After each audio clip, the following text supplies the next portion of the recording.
बोलिए प्रेम से श्री सद्गुरु महाराज की जय। श्री सद्गुरु महाराज की जय। श्री सद्गुरु महाराज की जय।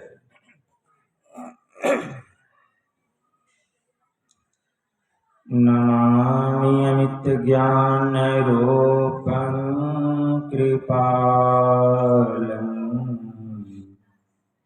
अगम बोधदाता सुबुद्धि निधि विशालम् क्षमाशील अति धीर गंभीर ज्ञानम्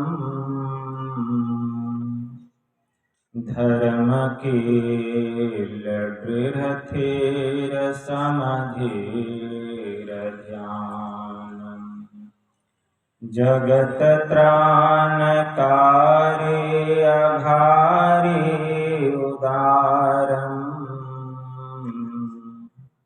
भगत प्राण रूपं दयागुण अपारम् नमो सतगुरुं ज्ञान दाता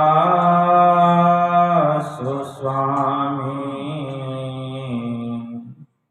नमामि नमामि नमामि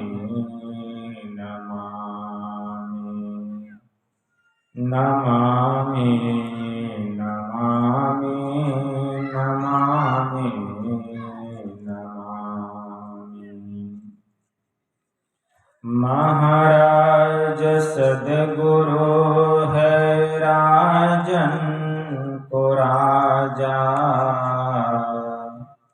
है जिनकी कृपा से सरय सर्व काजा भने में ही सोई परम गुरु नमामि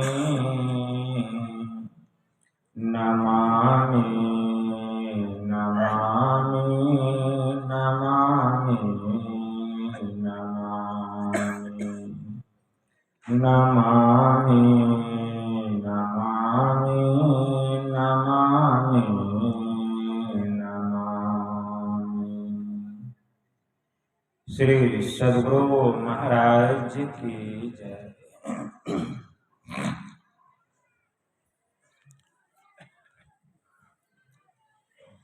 अव्यक्त रूप में परमाराध्य संत सद्गुरु महाराज के पावन कमल चरणों में बारंबार नमन। आदरणीय सत्संग प्रेमी गुरुजनों, भक्तिमती माताओं एवं धर्मशिला बहनों,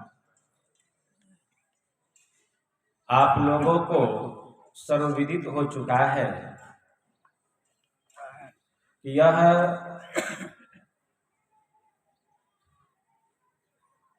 वार्षिक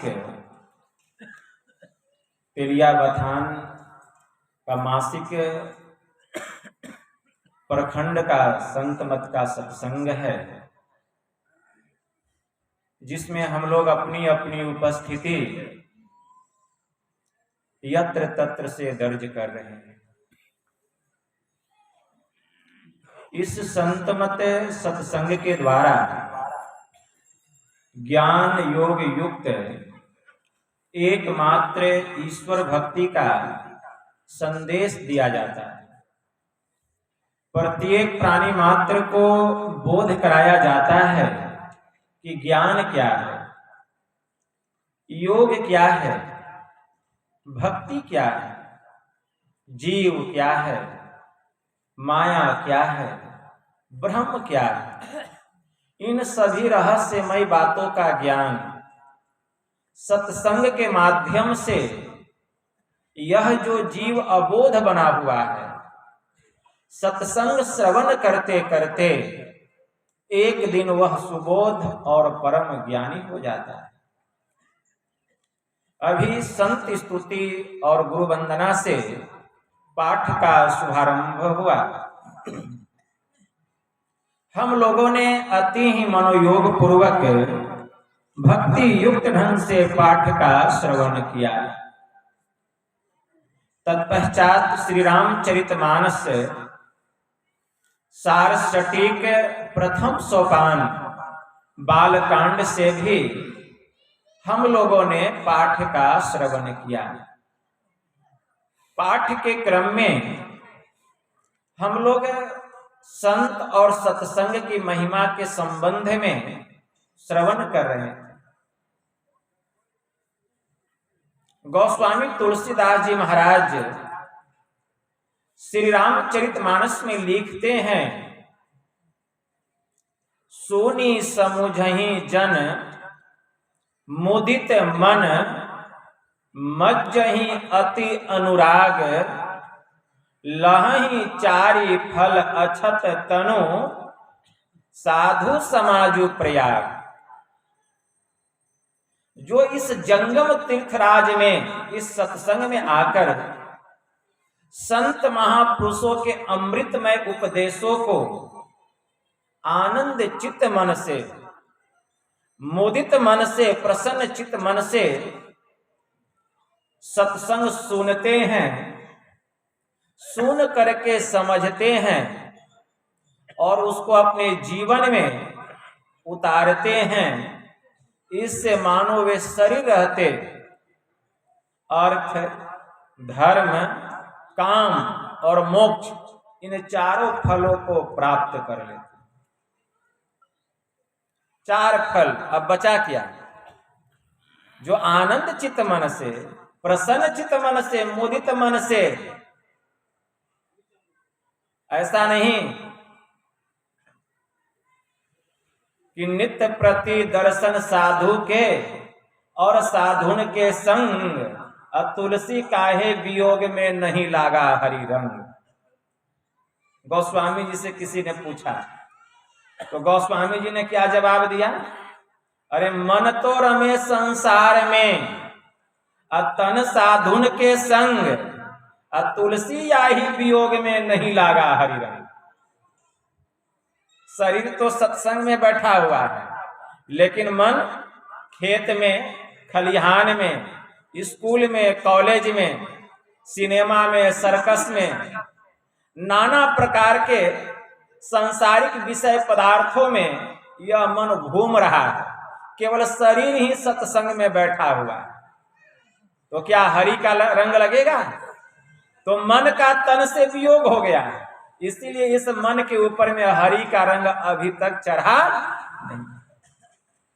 इसलिए गोस्वामी जी ने लिखा, जो इस जंगम तीर्थराज सत्संग में आकर संत महापुरुषों के अमृतमय उपदेशों को आनंद चित्त मन से, मुदित मन से, प्रसन्न चित्त मन से, खुशहाल मन से जो उनके उपदेशों को सुनते हैं, तन मन दोनों लगा करके और सुन करके समझते हैं और समझ करके उसको अपने जीवन में उतारते हैं, तब यह शरीर रहते अर्थ, धर्म, काम और मोक्ष इन चारों फलों को वे प्राप्त कर लेते।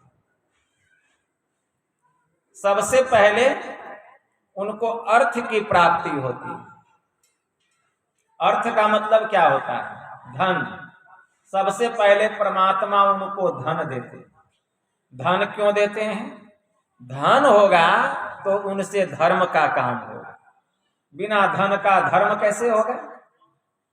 इतना इतना बड़ा आयोजन होता है, धर्म का काम होता है, इसमें धन लगा होगा कि नहीं? कितना धन खर्च हुआ होगा? अगर धन नहीं होता तो यह धर्म का कार्य कैसे होता? तो परमात्मा सबसे पहले उनको धन देते हैं, तो धन रखने के लिए नहीं, संचित करने के लिए नहीं, बल्कि उसको धर्म में लगाने के लिए देते। और जो धन पा करके उसको संचित कर लेता है, जमा कर करके रखता है, धर्म में नहीं लगाता है, तो वह धन अपवित्र हो जाता है और एक दिन उस धन का नाश हो जाता है। इसलिए धन की गति 3, उत्तम गति दान, मध्यम गति भोग और अंतिम गति नाश। परमात्मा ने आपको धन दिया, आपने परिश्रम किया, लेकिन वह धन पवित्र तब तक नहीं होगा जब तक कि उस धन को हम धर्म में दान नहीं करेंगे, धर्म में नहीं लगाएंगे, दान नहीं करेंगे, वह धन पवित्र होने वाला नहीं है। और जब धर्म में लगा करके हम धन का भोग करेंगे तब धन की दूसरी गति होगी भोग। न धन को हम धर्म में लगाए, न दान किए, न भोग किए, तो अंतिम गति नाश हो जाए। इसलिए परमात्मा सबसे पहले हमें धन देते हैं कि उस धन को पहले हमें पवित्र करना पड़ता है धर्म में लगा करके। जब हम धन को धर्म में लगाएंगे तो धन के प्रति हमारे मन में जो विरक्ति, हमारे मन में जो आसक्ति है, वह आसक्ति विरक्ति में बदल जाएगी। जब हम धन को धर्म में लगाएंगे तो धन के प्रति जो हमारे मन में आसक्ति है, वह आसक्ति घटते चली जाएगी, विरक्ति में बदल जाएगी। आपके पास धन अपार होगा लेकिन धन से आसक्ति नहीं होगी। क्यों? आपके मन में होगा धन है कर्तव्य कर्म करने के लिए, शुभ कर्मों में लगाने के लिए, धर्म के कार्यों में लगाने के लिए। और जितना धर्म में धन को लगाएंगे उतना आपके मन में वैराग्य होगा, वैराग्य होगा। इसीलिए गोस्वामी जी ने लिखा, धर्म ते वीरति योग ते ज्ञाना अज्ञान मोक्ष प्रद वेद बखान। आप अगर धर्म में अपने धन को लगाएंगे, मन को लगाएंगे, तन को लगाएंगे, यहां तक कि धरा धाम को लगाएंगे, तो आपके मन में क्या होगा? वैराग्य उत्पन्न होगा। गोस्वामी जी ने कहा धर्म ते वीरति, और जब वैराग्य उत्पन्न होगा तब आपसे योग होगा, मतलब भक्ति होगी। योग का मूल अर्थ होता है भक्ति। और जब आप योग करेंगे मतलब भक्ति करेंगे तब क्या होगा? ज्ञान होगा, ज्ञान होगा, योग से ज्ञान होगा। और जब ज्ञान होगा तब क्या होगा? ज्ञान मोक्ष प्रद वेद बखान। हमारी श्रुति कहती है, हमारा वेद कहता है कि ज्ञान जो है यह मोक्ष को देने वाला, मुक्ति को देने वाला है, मुक्ति को देने वाला है। माध्यम क्या है? यह सत्संग। सत्संग जो है यह ज्ञान यज्ञ है। इस यज्ञ से बढ़ करके इस दुनिया में और दूसरा अनुष्ठान कौन हो सकता है? इसीलिए भगवान महायुगेश्वर श्री कृष्ण ने उद्धव जी से कहा कि हे उद्धव, सत्संग जिस तरह मुझे अपने बस में कर लेता है, वैसा बस में करने वाला न तो नाना प्रकार के यम, नियम, तीर्थ, व्रत, न ही कोई अनुष्ठान, हवन, कहां तक कहूं, नाना प्रकार के तीर्थ, व्रत, संयम के द्वारा भी हे उद्धव मैं बस में होने वाला नहीं हूं, लेकिन सत्संग तुरंत मुझे अपने बस में कर लेता है। इसलिए यज्ञों में मैं ज्ञान यज्ञ सत्संग हूं। भगवान महायुगेश्वर श्री कृष्ण उद्धव जी से यह ज्ञान यज्ञ। इसलिए गोस्वामी जी ने लिखा, देहि सत्संग निज अंग भव भंग कारण शरण शोकहारी। कि हे प्रभु, अगर आप मुझे कुछ देना चाहते हैं तो मुझे आप मेरे जीवन में सत्संग दीजिए, केवल सत्संग। हे प्रभु, यह सत्संग आपका निज अंग है, क्योंकि जो प्राणी सत्संग में चला आता है वह परमात्मा की गोद में आकर के बैठ जाता है। भवभंग, यह सत्संग जो है संसार के दुखों से, भव बंधन से छुटकारा दिलाने वाला है। श्रीरंग, हे प्रभु, जो सत्संग में चला आता है आपके ऊपर में उसका रंग चढ़ जाता है, हरि का रंग चढ़ जाता है, विषय का सब रंग उसके ऊपर से उतर जाता है। कारण शरण सो कहारी, हे प्रभु, यह जो सत्संग है यही एकमात्र कारण है सभी प्रकार के दुखों का हरण करने वाला और जन्म मरण आदि बंधन से छुटकारा दिलाने वाला एकमात्र कारण अगर कोई है तो वह है सत्संग। सत्संग। इसलिए गोस्वामी जी मानस में लिखते हैं, मज्जन फल देखिए तत्काला, अकाक होहि पिक बकौ मराला। कि सत्संग का फल तत्काल देखने में आता है कि कौआ कोयल बन जाता है और बगुला हंस बन जाता है। वास्तविक बात यह है कि कौआ कभी कोयल बनता नहीं और बगुला कभी हंस होता नहीं। तो गोस्वामी जी ने ऐसा क्यों कहा? कहने का भाव है, क्या भाव है? कौआ कोयल बन जाता है मतलब जो कटु आदि होते हैं वे मधुर भाषी, मिष्ट भाषी बन जाते हैं सत्संग सुनते सुनते। उनकी आवाज कोयल की जैसी हो जाती है। और बगुला हंस बन जाता है मतलब जो हिंसक प्राणी होते हैं सत्संग सुनते सुनते अहिंसक बन जाते हैं। कितने लोग इस पंडाल में बैठे हैं, कितने हिंसक प्राणी होंगे आप लोग, लेकिन सत्संग सुनते सुनते अहिंसक, मांस मछली खाना बंद, कितना जीव का हत्या होना बंद हो गया। इसका प्रभाव क्या है? सत्संग। यही सत्संग का तत्काल फल देखने में आता है कि कौआ कोयल बन जाता है और बगुला हंस हो जाता है। यही भाव है कहने का। इसलिए सोनी आचरज करई जनि कोई, असत्य संगति महिमा नहीं गोई। गोस्वामी जी ने कितना सुंदर वर्णन किया है रामचरितमानस पढ़िए, देखिए कितना रस है उसमें। आनंद से मन विभोर हो जाता है और आंख से अश्रु की धारा बहने लग जाती है।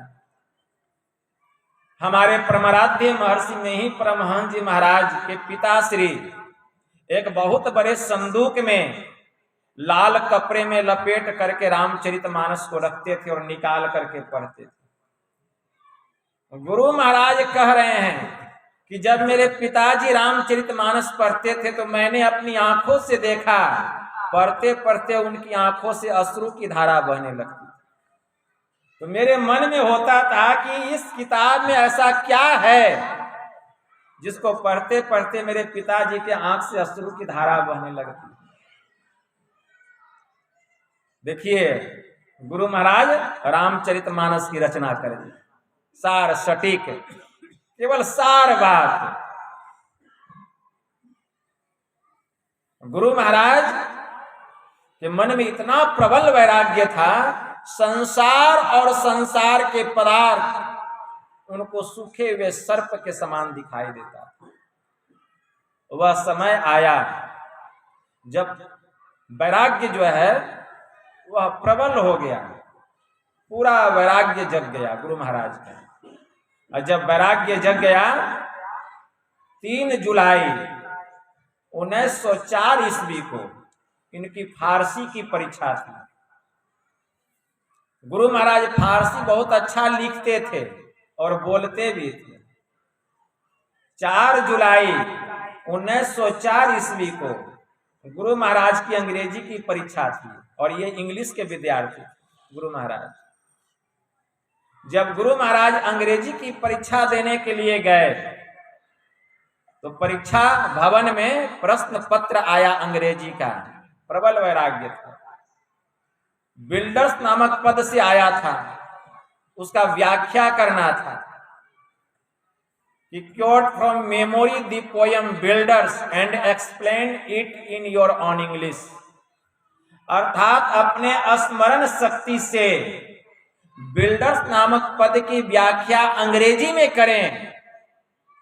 तो गुरु महाराज के मन मस्तिष्क में हुआ कि बिल्डर्स का अर्थ होता है निर्माण करता, और परमात्मा से बड़े निर्माण करता इस दुनिया में कोई दूसरा हो सकता है? कोई नहीं। इसलिए हमारे परमाराध्य ने 4 पंक्ति बिल्डर्स नामक पद की अंग्रेजी में लिखी। For the structure that we raise, time is with materials filled, our todays and yesterdays are the blocks with which we build. अर्थात हमारा जीवन मंदिर सुकर्म और कुकर्म रूपी ईंटों से नित्य प्रतिदिन बनता है और बिगड़ता है। जो जैसा कर्म करता है उसका जीवन ठीक वैसा ही बन जाता है। इसलिए समय की सदुपयोगिता ईश्वर की भक्ति और सत्संग में है। इसलिए ईश्वर की भक्ति रूपी श्रेष्ठ ईंटों से हमें अपने जीवन मंदिर रूपी छत की दीवार का निर्माण करना चाहिए। और हमारे परमाराध्य ने अंत में मानस की यह चौपाई लिखी, देह धरी कर यही फल भाई, अब भजिए राम सब काम बिहाई। और क्वेश्चन पत्र लेकर के आए और गुरु महाराज वहां के जो मास्टर साहब थे उनको देते हुए कहते हैं, मे आई गो आउट सर। और उन्होंने भी कुछ नहीं कहा, आज्ञा दे दिया। जब तक परीक्षा समाप्त नहीं होती थी किसी को बाहर नहीं निकलने दिया जाता था। लेकिन पता नहीं उनके ऊपर भी ईश्वर की कैसी कृपा थी, गुरु महाराज को आदेश दे दिए जाने का। अब बस गुरु महाराज निकल गए तो निकल गए और साधना किए। बहुत गुरु के तलाश में भटके, अंत में परम संत बाबा देवी साहब पक्के गुरु मिल गए। पक्के गुरु, सच्चे गुरु। गुरु महाराज कहने की कृपा किए कि जब तक सच्चे और पक्के संत सदगुरु नहीं मिल जाते, लाख सिर पटकते रह जाओगे, अंतर के असली मार्ग का पता चलने वाला नहीं। और जब गुरु महाराज ज्ञान को प्राप्त किए तब गुरु महाराज कहने की कृपा किए, लाया हूं तूफान से किश्ती निकाल कर, इस ज्ञान को रखना मेरे बच्चों संभाल कर। गुरु महाराज कहने की कृपा।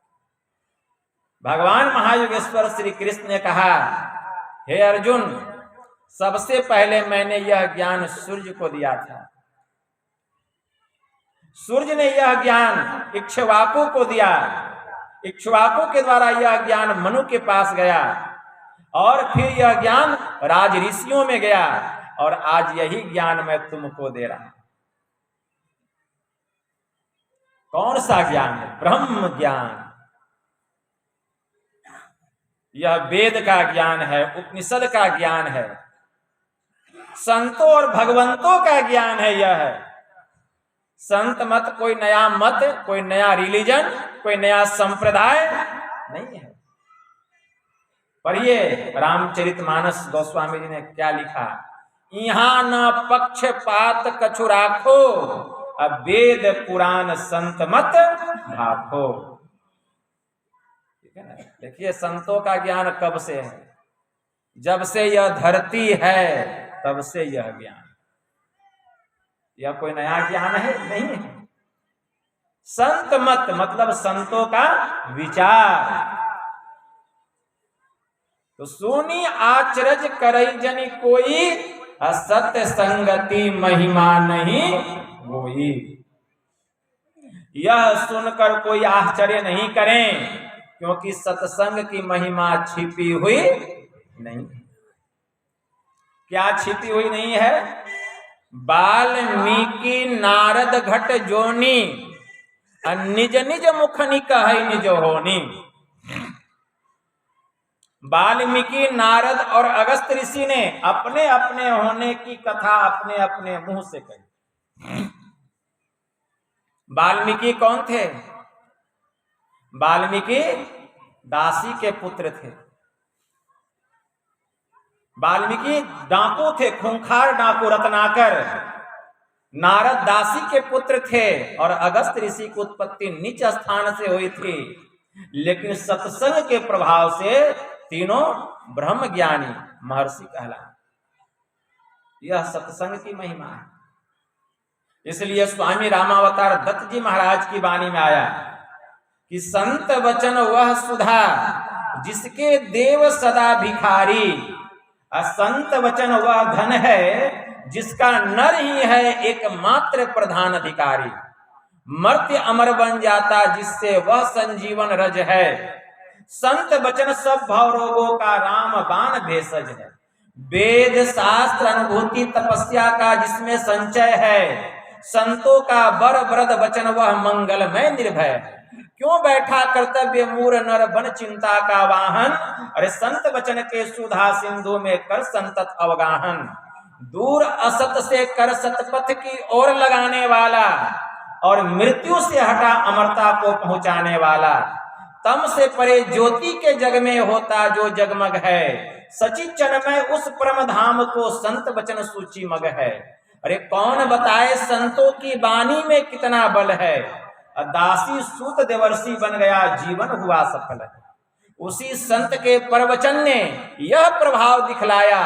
दैत्य वंश में देवपम भक्त प्रहलाद प्रकट हो आया। अगणित बार संत वाणी ने निज प्रभाव प्रगटाया।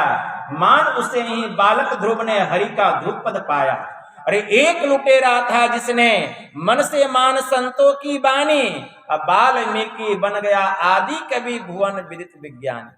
यह सत्संग की महिमा है। इसलिए दासी के नारद, हिरणी के श्रृंगी ऋषि, अंडा से वृंदा सुखदेव जी का हाथ है। गागरी से कुंभज, रेणुका से परशुराम, कुलहंडू से वाल्मीकि महिमा लखात है। मत्स्य गंधा से व्यास, गणिका से वशिष्ठ मुनि, क्षुद्रानी से भारद्वाज ब्राह्मण पद पात है। कहे कवि केशवदास, अरे कहाँ लोग करो बखान। सत्संग के प्रभाव से ये सब शिरोमणि का हाथ है।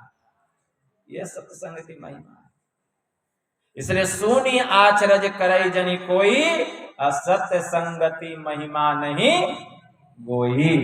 वाल्मीकि नारद घट जोनी, निज निज मुख निकहै निज। यह सत्संग की महिमा है। जलचर थलचर नभचर नाना, जे जर चेतन जीव जहाना। मति कीरति गति भूति भलाई, जब जेहि जतन जहां जेहि पाई।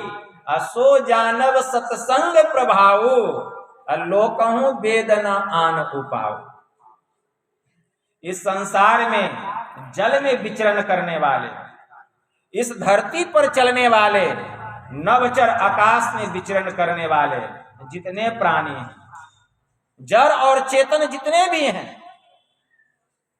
मति मतलब सद्बुद्धि, कीरति इस संसार में यश, गति अर्थात मुक्ति, भूति अर्थात धन संपदा, भलाई अर्थात नम्रता बड़प्पन शीलता। इन पांचों चीजों की प्राप्ति जब कहीं जहां कहीं जिस किसी विधि से, जिस किसी उपाय से, जिस किसी को भी हुआ है वह सत्संग के प्रभाव से हुआ जानना चाहिए। हमारा वेद कहता है, हमारा पुराण कहता है कि इस लोक में इन पांचों को मिलने का सत्संग के अलावा और कोई दूसरा तीसरा उपाय नहीं, केवल सत्संग। इसलिए सबसे पहले सत्संग करना पड़ेगा। वेद में मंत्र आया, वेद भगवान उपदेश करते हैं। ओम युंजान प्रथमं मनस्तत्वाय सविता धियम, अग्निर ज्योतिर्निचाय पृथिव्या अध्याभरत। इस मंत्र के द्वारा वेद भगवान उपदेश करते हैं कि हे मनुष्यों, अगर तुम उस सृष्टिकर्ता परमेश्वर का तत्व ज्ञान प्राप्त करना चाहते हो तो सबसे पहले बुद्धि योग करो, फिर मानस योग करो तथा अग्नि की ज्योतियों को एक करके योग की दृढ़ भूमि पर अपने आप को अच्छी प्रकार धारण करो। वेद भगवान का उपदेश है कि सबसे पहले बुद्धि योग करो, मतलब सत्संग करो। सबसे पहले सत्संग करना पड़ेगा, क्योंकि बिना सत्संग का ज्ञान होने वाला नहीं है। आप इंजीनियर बन जाइए, डॉक्टर बन जाइए, प्रोफेसर बन जाइए, वकील बन जाइए, बड़े बड़े ऊंचे ऊंचे पद को आईजी, डीआईजी, आईएएस, आईपीएस सब बन जाइए, लेकिन बिना सत्संग का ज्ञान होने वाला नहीं, बिना सत्संग का ज्ञान होने वाला नहीं। जैसे धरती से सभी प्रकार के अन्न, जल, कंद, मूल, फल, फूल की प्राप्ति होती है, ठीक उसी प्रकार इस सत्संग से समस्त प्रकार का ज्ञान प्राप्त हो जाता है। माध्यम यह सत्संग है, इसलिए सत्संग करना पड़ेगा। परम पूज्य गुरु महाराज के हृदय स्वरूप शाही स्वामी जी महाराज की वाणी में आया, सत्संग बिना सोचो मानव जग में वह ज्ञान कहाँ होगा। वह ज्ञान दुनियादारी का ज्ञान नहीं। सुन करके डॉक्टर लोग सोचने लगे होंगे, इंजीनियर, प्रोफेसर, आईजी, डीआईजी सब सोचने लगे होंगे कि बिना सत्संग का ज्ञान नहीं होगा। ऐसा कैसे कह रहे हैं? लेकिन कौन ज्ञान? इस दुनिया से परे का ज्ञान। सत्संग बिना सोचो मानो जग में वह ज्ञान कहाँ होगा। वह का मतलब परमार्थिक ज्ञान, वह का मतलब आध्यात्मिक ज्ञान, इस आत्मा का ज्ञान, इस शरीर और संसार का ज्ञान नहीं। जिस ज्ञान की छाया में जाकर अपना कल्याण महा होगा। सत्संग में संत वचन रूपी ज्ञान की गंगा बहती है, इसमें अवगाहन यदि न किया तो सतपथ का ज्ञान कहाँ होगा। मुक्ति का मार्ग भक्ति है, जो जुक्ति बिना नहीं होती। जुक्ति से यदि भक्ति न किया तो भव से त्राण कहाँ होगा। सत्संग बिना सोचो मानव जग में वह ज्ञान कहाँ होगा। इसमें ज्ञान की गंगा बह रही है, लेकिन दिखाई कहाँ दे रहा है। गंगा दिखाई दे रही है। गोस्वामी जी ने क्या लिखा रामचरितमानस में? गोस्वामी जी लिखते हैं, मुद मंगल में संत समाजो, जो जग जंगम तीरथ राजो, राम भगति जहाँ सुर सरिधारा, सरसई ब्रह्म विचार प्रचारा, विधि निषेध में कलिमल हरणी, करम कथा रवि नंदनी वर्ण। गोस्वामी जी तो कहते हैं कि इस सत्संग में गंगा, जमुना और सरस्वती तीनों की धारा बह रही है। केवल गंगा कौन कहे, जमुना और सरस्वती की भी धारा बह रही है। कहेंगे बाबा दिखाई कहाँ दे रही है। गंगा, जमुना और सरस्वती की धारा है क्या, इसको जानना पड़ेगा। और विस्तार से जानिए कि इस सत्संग में गंगा की धारा क्या है, जमुना की धारा क्या और सरस्वती की धारा क्या है। विस्तार से जानिए, तब न कहेंगे बाबा आए तो खोल खोल करके बताएं। विस्तार से जानिए गंगा की धारा क्या है, जमुना की धारा क्या है और सरस्वती की धारा क्या है। तो गोस्वामी जी लिखते हैं, राम भगति जहाँ सुर सरिधारा। इस सत्संग में राम भक्ति का प्रचार, यही गंगा जी की धारा है। ब्रह्म विचार का प्रचार, यह सरस्वती की धारा है। राम भगति जहाँ सुर सरी धारा, सरसई ब्रह्म विचार प्रचार। मतलब अभी तक समझ में नहीं आया। राम भक्ति का प्रचार यह गंगा जी की धारा है। मतलब अगर इस सत्संग में संत महापुरुष राम के सगुण साकार रूप का, उनकी लीलाओं का, उनकी कथाओं का वर्णन करने लग जाएं, तो समझ जाइए इस सत्संग में गंगा जी की धारा बह रही है। अगर इस सत्संग में संत महापुरुष ब्रह्म के सगुण साकार रूप का, उनकी लीलाओं का, उनकी कथाओं का वर्णन करने लग जाएं, तो समझ जाइए इस सत्संग में गंगा जी की धारा बह रही। और अगर हम उनके उपदेशों को आनंद चित मन से, प्रसन्न चित मन से, मुदित मन से अगर हम सुन रहे हैं, श्रवण कर रहे हैं, तो सचमुच में मानिए हम अत्यंत श्रद्धा और प्रेम के साथ गंगा जी में डुबकी लगा रहे हैं। इसी सत्संग में अगर संत महापुरुष ब्रह्म के निर्गुण निराकार स्वरूप का वर्णन करने लग जाएं, ब्रह्म ज्योति और ब्रह्मनाद का वर्णन करने लग जाएं, केवल्य मंडल का परम पद का वर्णन करने लग जाएं, इस आत्मा से परमात्मा की मिलन की चर्चा होने लग जाए, तो समझ जाइए इस सत्संग में सरस्वती की धारा बह रही है। और अगर हम अत्यंत श्रद्धा और प्रेम के साथ अगर उनके उपदेशों को हम श्रवण कर रहे हैं, तो सचमुच में मानिए हम सरस्वती नदी में डुबकी लगा रहे हैं। इसी सत्संग में विधि निषेध में कलिमल हरणी, अकर्म कथा रवि नंदनी वरणी।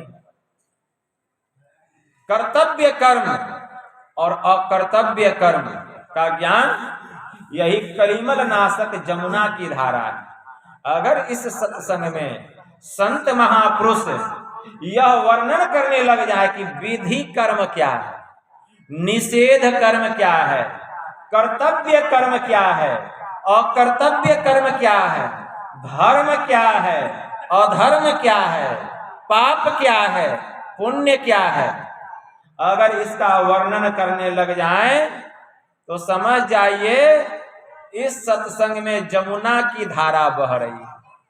अगर हम अत्यंत श्रद्धा और प्रेम के साथ श्रवण कर रहे हैं, तो समझिए हम जमुना नदी में डुबकी लगा रहे हैं। तो इस सत्संग में गंगा, जमुना और सरस्वती की धारा बह रही है कि नहीं? बह रही है। अगर हम मनोयोग पूर्वक सुन रहे हैं, तो आप विश्वास कीजिए गंगा कौन कहे, आप त्रिवेणी में डुबकी लगा रहे हैं।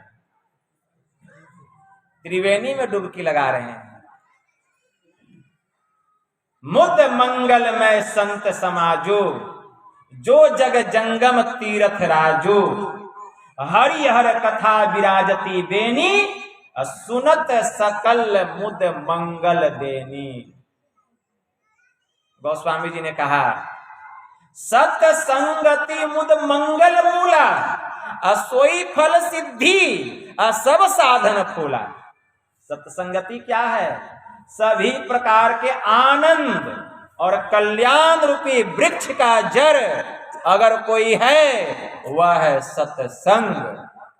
यह सभी प्रकार का आनंद और कल्याण रूपी वृक्ष का जड़ है। उस जड़ के पास आप बैठे हैं जहां आनंद और कल्याण की प्राप्ति होती है, यह सत्संग ही उस वृक्ष का जड़ है। बट विश्वास अचल निज धर्मा, तीर्थ राज समाज सु कर्मा। इसी सत्संग में विश्वास की अचलता, अपने धर्म पर विश्वास की अचलता इस सत्संग में अक्षय बट वृक्ष के समान है। तीर्थराज समाज सुकर्मा। और जितने भी सुंदर सुंदर कर्म हैं इस तीर्थराज के मेले बतलाए गए। सत्संगति मुद मंगल मूला, सोई फल सिद्धि सब साधन फूला। सत्संगति तो सभी प्रकार के आनंद और कल्याण के वृक्ष की जड़ है ही, लेकिन साधन क्या है? ये फूल है। फूल क्या है? फूल क्या है? असिद्धि फल बतलाया गया। सभी प्रकार के साधन फूल है, असिद्धि फल है। तो साधन फूल, असिद्धि फल। तो फूल है क्या, असिद्धि क्या है, ये भी तो जानना पड़ेगा।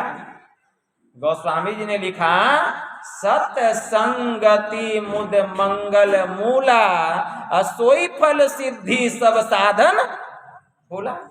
मतलब सत्संगति सभी प्रकार के आनंद और कल्याण रूपी वृक्ष की जड़ है, और जितने साधन है फूल है, असिद्धि फल है। लेकिन इसको समझना पड़ेगा कि साधन क्या है और साधन फूल असिद्धि फल है क्या। ध्यान से सुनिए, साधन है मानस जप, साधन है मानस ध्यान, साधन है दृष्टि योग, साधन है नदानुसंधान की क्रिया, ये साधन है। और सिद्धि फल है। सिद्धि क्या है? इन चारों साधन को जो अपने जीवन में अपना लेता है तो एक दिन उसको परमात्मा अर्थात मुक्ति रूपी सिद्धि की प्राप्ति होती है। तो सिद्धि क्या है? यह मुक्ति, मतलब परमात्मा की प्राप्ति, यही सिद्धि है।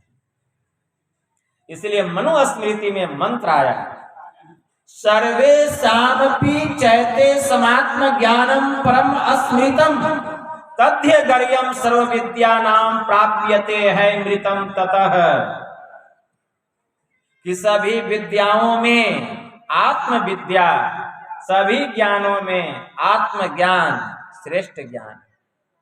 यह अज्ञानता रूपी अंधकार को नाश करने वाला और मुक्ति रूपी अमृत को प्रदान करने वाला यह आत्मज्ञान है, यह ब्रह्म ज्ञान, यह आत्मविद्या है। इसलिए इस विद्या से बढ़ करके और दुनिया में कोई दूसरी विद्या नहीं। महोपनिषद में एक मंत्र आया, भारो विवेकिनः शास्त्रम, भारो ज्ञानम चौरागिनः, अशांतस्य मनोभारो, अभारो अनात्म विदो बपुः। अविवेकी के लिए शास्त्र भार है, रागी के लिए ज्ञान भार है, अशांत मनुष्य के लिए मन भार है, और जो उसको आत्मा का ज्ञान नहीं है, जो आत्मज्ञानी नहीं है, उसके लिए यह शरीर ही भार है, शरीर ही भार है। इसलिए आत्मज्ञान से बड़ा और कोई ज्ञान नहीं है। स्वामी रामकृष्ण परमहंस ने कहा, अगर सूखी हुई दिया सलाई की काठी हो तो एक ही बार मसाले पर घसने से भग करके जल उठती। अगर वही दिया सलाई की काठी भींगी हुई हो, मसाले पर घसते जाइए, घसते घसते काठी टूट जाएगी, जलेगी नहीं। ठीक उसी प्रकार विषय वासना लवलीन मन में, विषय वासना प्रवीण मन में हजारों बार उपदेश करने पर भी उसके ऊपर कोई प्रभाव पड़ने वाला नहीं है। और विषय वासना विहीन मन में एक ही बार उपदेश करने पर उसके भीतर ज्ञान और वैराग्य का उदय होता है। और विषय वासना से विहीन हम कब होते हैं? जब इस सत्संग में आते। सत्संग सुनते सुनते हमारा मन विषय वासना से हीन हो जाता है, विहीन हो जाता है।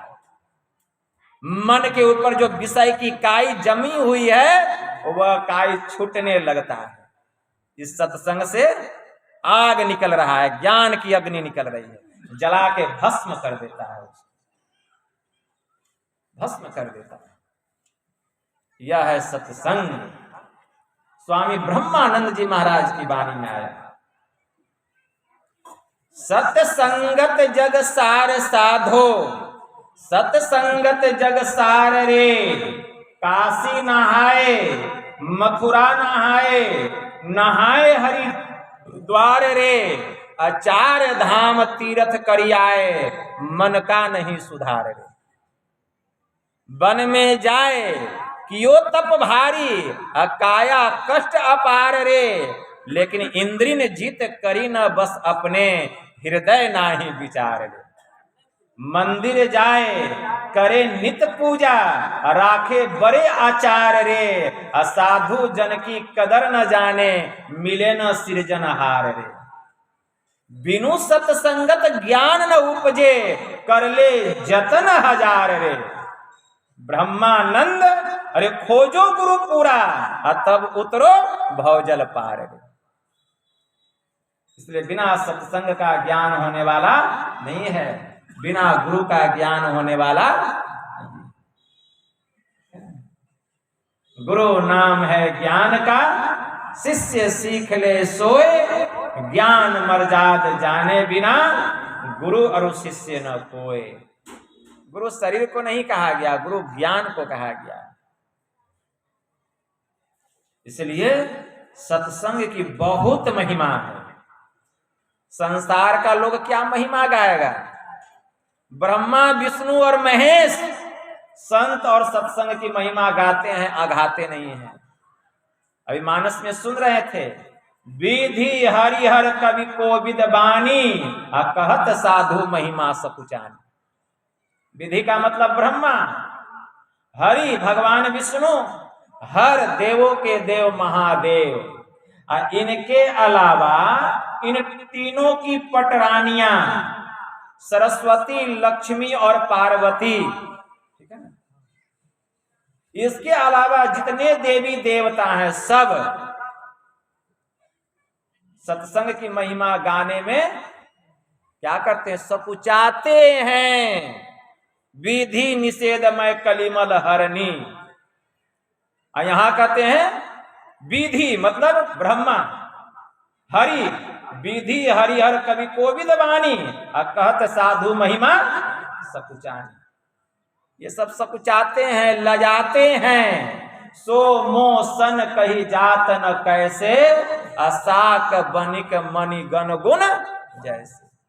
वह महिमा मुझसे उसी तरह कही नहीं जाती जैसे साग बेचने वाले के हाथ में मणि दे दीजिए, वह क्या जानेगा उसका क्या गुण है? वह मणि के गुणों का वखान नहीं कर सकता। लक्ष्मी है संतन की दासी, रज करे कैलाश की वासी। लक्ष्मी जो है वह संतों की दासी है, और माता पार्वती जो है उनके चरणों को अपने ललाट में लगाती है। रज करे कैलाश की वासी। एक बार का प्रसंग है, बड़े उच्च कोटि के महापुरुष हो गए गुरु अंगद देव जी महाराज। गुरु अंगद देव जी महाराज की पुत्री का विवाह हो गया अमरदास के पुत्र से। जब वह लड़की अपने ससुराल गई तो एक दिन वह एक बहुत सुंदर गुरुवाणी गुनगुना रही थी और भोजन पका रही थी। अमरदास उस समय हिंगुला माता की पूजा करते थे, जो कि पंजाब में पड़ता है। अभी वह पाकिस्तान में चला गया है। और हर साल हिंगुला माता का दर्शन करने के लिए जाते थे उस पहाड़ी पर। एक दिन जब वह भजन गुनगुना रही थी तो अमरदास बड़े ध्यान से गौर से उस भजन को सुन रहे थे। भजन में बड़ा रस उनको मिल रहा था। वे कहते हैं, बेटी इतना सुंदर भजन तुमने कहां से सीखा? इसमें अजीब का आकर्षण है। वह लड़की कहती है, पिताजी यह भजन गुरुवाणी है और मेरे बाबूजी ने यह भजन हमको सिखलाया है। वे कहते हैं कि मैं जा रहा हूं हिंगला माता का दर्शन करने, उधर से जब लौटूंगा तो समधी साहब से भी मिलते आऊंगा और मैं भी कुछ भजन सीखूंगा। वह लड़की कहते कि हाँ पिताजी, जरूर आप मेरे बाबूजी से मिल लीजिएगा, बहुत भजन आपको सिखा देंगे। अब बस गए अमरदास हिंगला माता का दर्शन करने। हिंगला माता का दर्शन किए, रास्ते में समधी साहब का घर था, गुरु अंगद देव जी महाराज का। जब आने लगे तो शाम हो गई, घर पहुंचे। गुरु अंगद देव जी महाराज अपने समधी साहब के लिए एक कमरे में सब व्यवस्था कर दी। आए उस कमरे में ठहर गए, रात्रि हो गई थी, भोजन करके विश्राम करने लग गए। अचानक इनकी नींद ब्रह्म बेला में टूट गई। और जब ब्रह्म बेला में नींद टूट गई तो देखते हैं कि आंगन में कोई बहुत सुंदर देवांगना है। उसका पूरा शरीर चांदी के जैसा चमचमा रहा है, उसके शरीर से प्रकाश निकल रहा है। देखने में इस धरती की नहीं, कोई स्वर्ग की देवी लग रही है। लेकिन आंगन में झाड़ू क्यों लगा रही है? वह उसके समीप जाते हैं और कहते हैं, देवी तुम कौन हो? देखने में तो तुम कोई देवांगना की जैसी लग रही हो, स्वर्ग की देवी की जैसी लग रही हो, लेकिन तुम आंगन में झाड़ू क्यों लगा रही हो? तो वह देवांगना कहती है कि पहले तुम यह बतलाओ कि तुम कौन हो और कहां से आए हो। तो अमरदास कहते हैं कि मैं हिंगुला माता का दर्शन करके आ रहा हूं, मेरा नाम अमरदास है और जिनके यहां मैं आया हूं ये मेरे समधी साहब हैं अंगद जी। वो हिंगुला माता क्या कहती है कि जिस हिंगुला माता का तुम दर्शन करके आ रहे हो वही मैं हिंगुला माता हूं। जिस हिंगुला माता का तुम दर्शन करके आ रहे हो वही मैं हिंगुला माता हूं। हिंगुला माता को जगदम्बा माता, दुर्गा माता कहा जाता है, वही मैं दुर्गा माँ हूं, जगदम्बा माँ हूं। तो कहते माँ तुम यहां अपना पूरा रूप दिखलाती है। जैसे देखते हैं उसका रूप उनके चरणों में गिर गए अमरदास। कहते माँ तुम यहाँ झाड़ू लगा रही हो? तो हिंगुला माता कहती अरे मूर्ख, मैं यहाँ क्या झाड़ू लगाऊंगी?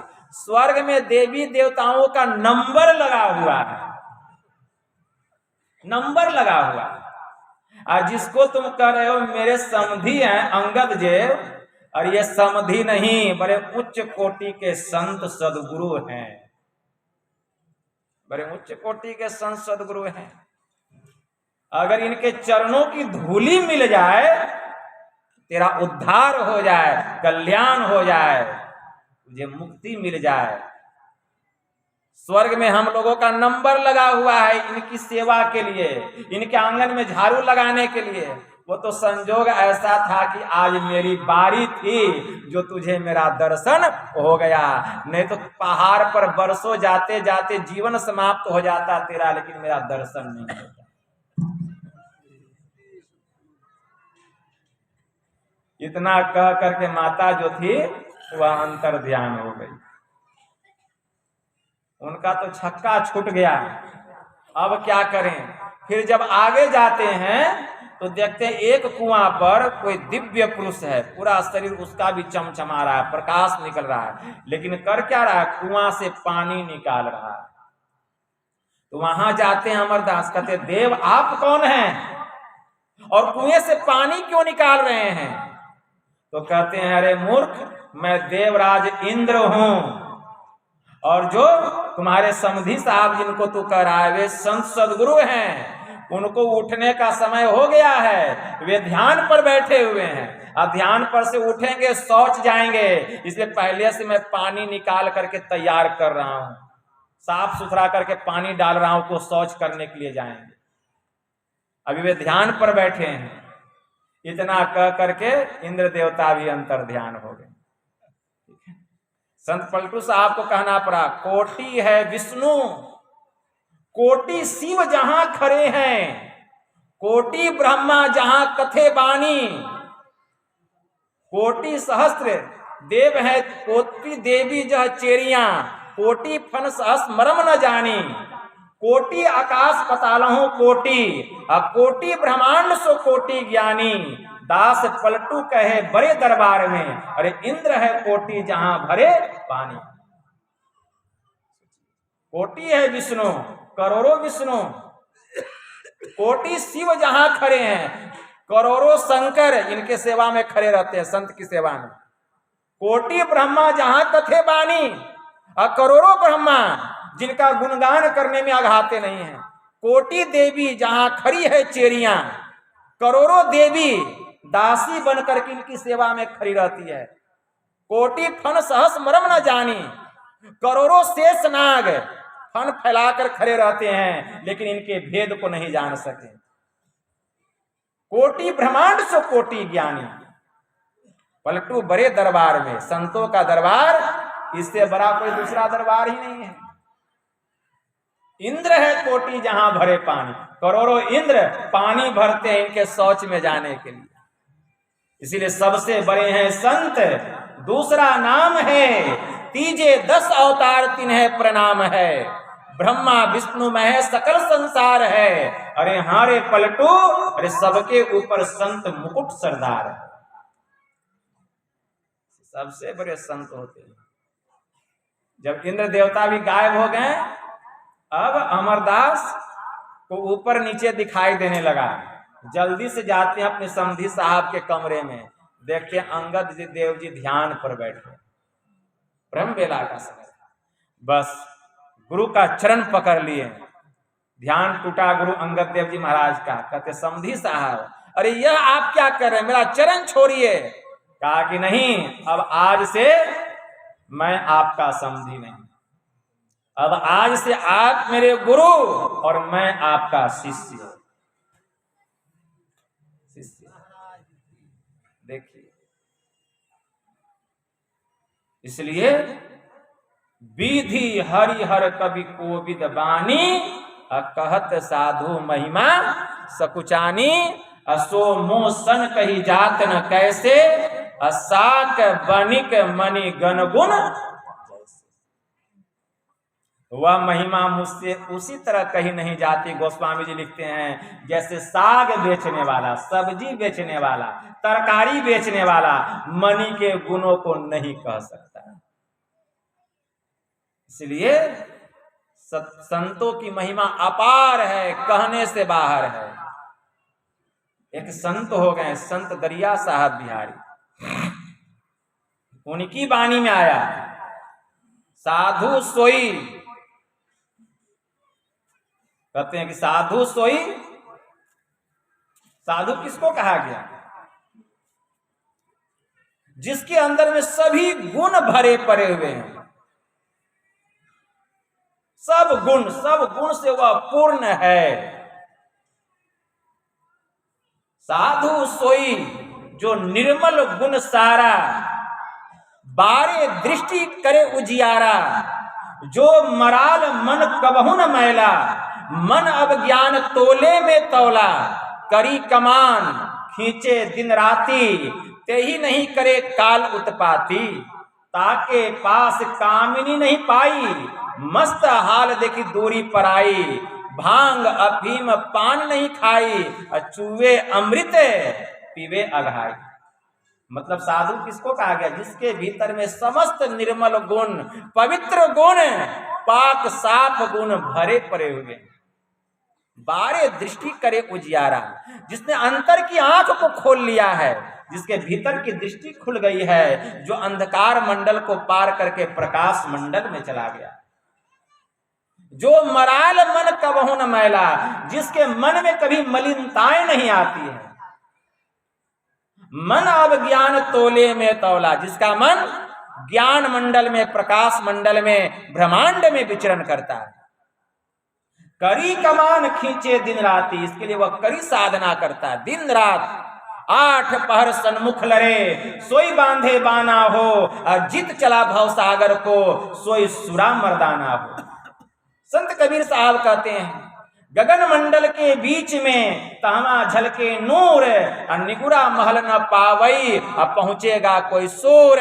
नैनों की करी कोठरी, अब पुतली पलंग बिछाए, अब पलकों की चितडारी के पिया को लिया रिझाए। वहां का पर्दा खोली के सन्मुख ले दीदार, बाल स्नेही साइया आदि अंत का यार।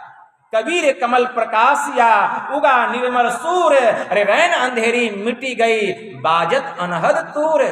कबीरा मन निर्मल भया जैसे गंगा नीर, और पीछे पीछे हरि फिरे कहे कबीर कबीर। तो जो मराल मन कबहु न मैला, मन अब ज्ञान तोले में तौला। करी कमान खींचे दिन राती, ते ही नहीं करे काल उत्पाती। उसके सामने काल की भी दाल नहीं गलती। ताके पास कामिनी नहीं पाई, वह कनक और कामिनी से अपने को खूब बचा करके रखते हैं। मस्त हाल देखी दूरी पर आई, वे मस्त रहते हैं, मस्त हाल में रहते हैं। कनक और कामिनी का उनका स्पर्श भी नहीं हो पाता है। ताके पास कामिनी नहीं पाई, मस्त हाल देखी दूरी पर आई। भांग अफीम पान नहीं खाई। भांग अफीम तो बहुत दूर की बात है, वे एक मीठा पान और सुपारी तक नहीं खाते।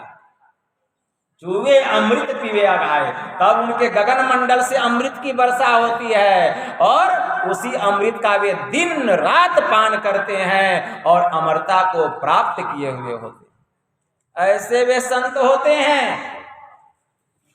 महायोगी गुरु गोरखनाथ जी महाराज की वाणी में आया, हसीबा खेलीबा धरीबा ध्यान, अहिनिसी कथिबा ब्रह्म ज्ञान। हंसे खेले करे ना मन भंग, सो निश्चल सदा नाथ के संग। अजपा जपे सुन्नी मन धरे, पांचों इंद्रियां निग्रह करे। ब्रह्म अग्नि जो हो में काया, तास महादेव बंदे पाया। धन जोवन की करे ना आस, चित न राखे कामनी पास। नाद बिंदु जाके घट जरे, ताकि सेवा पार्वती करे। ऐसे महापुरुषों की सेवा भगवान शिव माता पार्वती के साथ मिल करके करते हैं। आप और हम किए तो क्या किए। इसीलिए जो संत की सेवा करेगा उसको भगवान का दर्शन तुरंत हो जाएगा। जिंदगी भर मंदिर जाते रह जाइएगा, भगवान दर्शन नहीं दे। इसलिए भगवान श्री राम ने क्या कहा, प्रथम भगति संतन कर संगा। भगवान श्री राम स्पष्ट कह दिए कि प्रथम भगति संतन कर संगा। अगर मेरा दर्शन करना चाहते हो तो पहले संतों की संगति करो, सत्संग करो। इसीलिए पहले सत्संग करना पड़ेगा। सत्संग सुनते सुनते जब ज्ञान में हम मजबूत हो जाएंगे, पूरे पूरे आस्तिक बन जाएंगे, मतलब एक ईश्वर पर मजबूत हो जाएंगे, एक ईश्वर विश्वासी बन जाएंगे, एक इष्ट पे जब निष्ठ हो जाएंगे, तब ध्यान में उन्नति होगी। ऐसी उन्नति होगी आपसे सदाचार का पालन मजबूती से होगा, और साधना के क्षेत्र में ऐसी गति हो जाएगी कि मन की गति पीछे पड़ जाएगी, सूरत की गति आगे हो जाएगी। सूरत की गति आगे हो जाएगी, मन छूट जाएगा, सूरत निकल जाएगा, जड़ से चेतन अलग हो जाएगा। तब देखिए यह कैसे होगा। भगवान महावीर ने कहा इसके लिए ब्रह्मचर्य व्रत का पालन करना पड़ेगा। ब्रह्मचर्य व्रत का पालन भगवान महावीर ने कहा, ब्रह्मचर्य से हीन व्यक्ति कैसा है जानते हो, जैसे कि टूटा हुआ धनुष, जैसे टूटे हुए धनुष पर बाण नहीं चढ़ाई जा सकती, ठीक उसी प्रकार ब्रह्मचर्य से हीन जिसका जीवन है, सूरत रूपी बाण टिक नहीं सकता, निशाना कहां से लगेगा। आत्मशोधक पुरुषों के लिए शरीर का श्रृंगार, स्त्री पुरुषों का संसर्ग, पौष्टिक स्वादिष्ट भोजन, ये सब ताल कुट विष के समान महान जंतर है। जो व्यक्ति निष्कपट होता है उसी की आत्मा शुद्ध होती है। जिसकी आत्मा शुद्ध होती है उसी के पास धर्म ठहर सकता है। जैसे घी से सिंची हुई अग्नि पूर्ण प्रकाश को प्राप्त करती है, ठीक वैसे ही सरल और शुद्ध साधक ही परम निर्वाण पद परमात्मा को प्राप्त करता है। सब नहीं कर सकता है, सब नहीं कर सकता है। इसलिए ब्रह्मचर्य व्रत का पालन करना पड़ेगा। महायोगी गुरु गोरखनाथ जी महाराज की वाणी में आया, सप्त धातु का काया पिंजरा तामाही जुगती बिन सुआ। सदगुरु मिले तो उबरे बाबू, ना तो परले हुआ। आवे संग जाई अकेला, ताथे गौरख राम रमेला। काया हंस संगी वे आवा, जाता जोगी किन्हों न पावा। जामन मरण बहुरी वियोगी, ताथे गौरख भैला जोगी। जियत जग में मुआ समान, प्राण पुष्कत किया पयान। गगन मंडल में औंधा कुआं, तहां अमीका बासा। सबुरा होई सो भर भर पिया, निगुरा जाए पियासा। गौरख कहे सुनहो रे अवधो, पंचो पसर निमारी। अपनी आत्मा आप विचारो, सोवो पांव पसारी। ऐसा जाप जपो मन लाई, सोहम सोहम अजपा गाई। आसन दृढ़ करी धरो ध्यान, अहिनिशि सुमिरो ब्रह्म ज्ञान। नासा अग्र निज जो बाई, ईरा पिंगला मधि समाई। 600 सहस 2100 जा, तब अनहद उपजे आपे आप। बंक नाली में उगे सूर, रोम रोम धुनि बाजे तूर। उलटे कमल सहस्त्र दलवास, तब भंवर गुफा में ज्योति प्रकाश। तब परमात्मा का दर्शन होगा, ऐसे दर्शन होने वाला नहीं है। इसीलिए ब्रह्मचर्य का पालन करना पड़ेगा, अपने को सत्य व्यवहार में रखना पड़ेगा। झूठ, चोरी, नशा, हिंसा और व्यभिचार, इन 5 महापापों से अपने को खूब बचाना पड़ेगा। जो साधना के क्षेत्र में जितना आगे बढ़ेगा, पाप से अपने को क्या बचाएगा? पाप ही उससे बचते चला जाएगा। पाप से वह नहीं बचेगा, वही उसको छोड़ के भाग जाएगा। कहा कि अब इसके पास मेरा दाल गलने वाला नहीं है। आप क्या छोड़िएगा? झूठे आपको छोड़ के भाग जाएगा, काम आपको छोड़ के भाग जाएगा। आप काम को क्या छोड़िएगा? क्रोध आपको छोड़ के भाग जाएगा, लोभ भाग जाएगा, मद मात्सर्य सब जितना विकार है सब भाग जाएगा। क्यों? जैसे जैसे आप साधना के क्षेत्र में आगे बढ़िएगा, ये सब आपको छोड़ के भाग जाएगा। हम क्या छोड़ेंगे? वही छोड़ के भाग जाएगा। जरूरत है ऊपर चढ़ने की, जैसे सूरत की उद्रगति होगी। इसलिए खूब सत्संग कीजिए, खूब ध्यान कीजिए। संत पलटू साहब की वाणी में आया,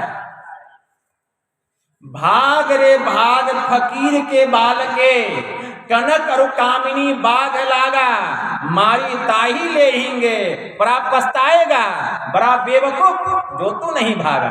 श्रृंगी ऋषियों को तो थे मारी लिए, थे जो लाख त्यागा। दास पलटू कहे बचेगा सोई, जो बैठी दिन रैन सत्संग जागा। जो दिन रात बैठ करके सत्संग किया, ध्यान किया, वही बचा, और नहीं तो दुनिया में फंसा।